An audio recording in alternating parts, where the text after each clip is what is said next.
Salutare tuturor! Astăzi vă voi prezenta motocrossul meu. Fratele meu va prezenta motocrossul invitatului special și invitatul special va prezenta ATV-ul lui. Poate că nu știați, dar eu sunt pasionat de motocrossuri și de ATV-uri. Să începem la treabă.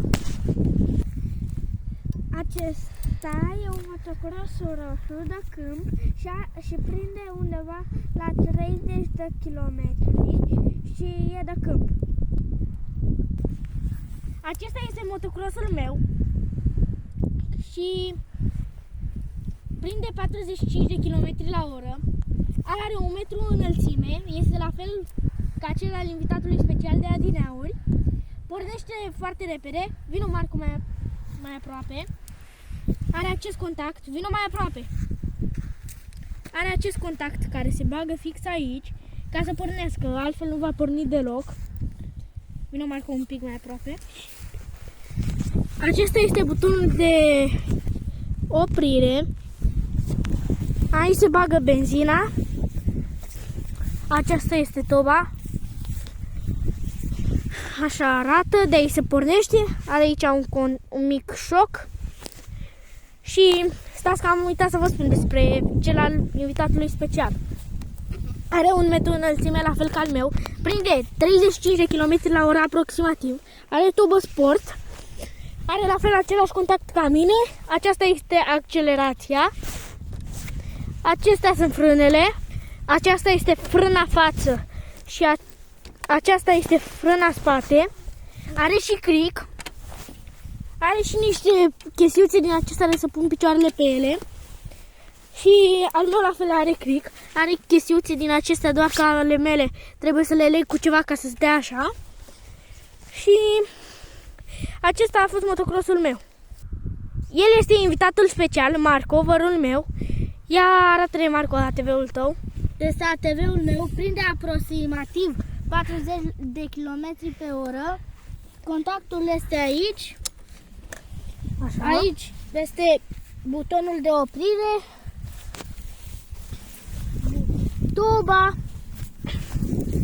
Cam acesta a fost ATV-ul și al lui Marco. Acum vom da câte o tură cu ele. Nu-i așa, Marco? Da. Nu-i așa, Edi? Da. Vom da câte o tură cu ele și vom filma și cum se pornește. Haide, accelerează ca să o ia. Ca așa o ia al invitatului special, Marco.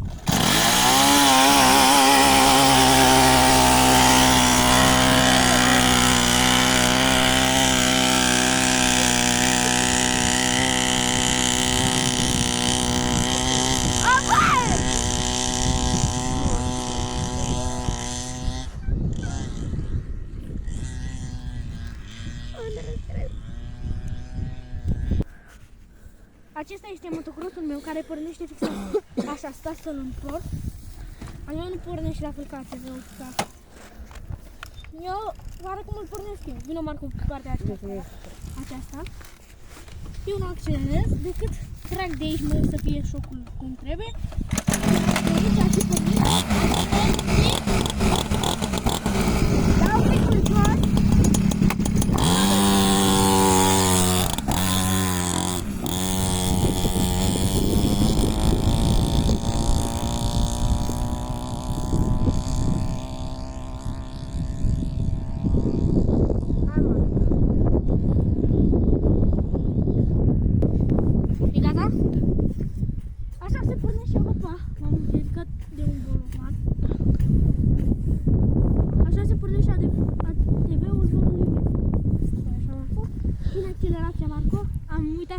Accelerația, că este diferită. Vine o cameraman mai aproape. Aceasta este accelerația. Apasă Marco accelerația. Mai tare un pic. Așa, și acum îți dau. Iau eu cameraman.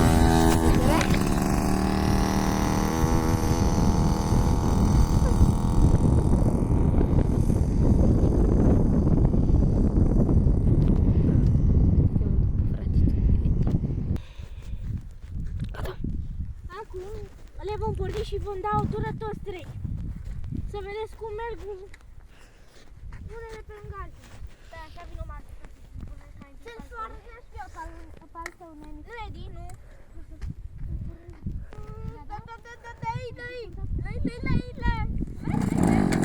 Andres! Andres! Ia-l tu pe al lui Edi.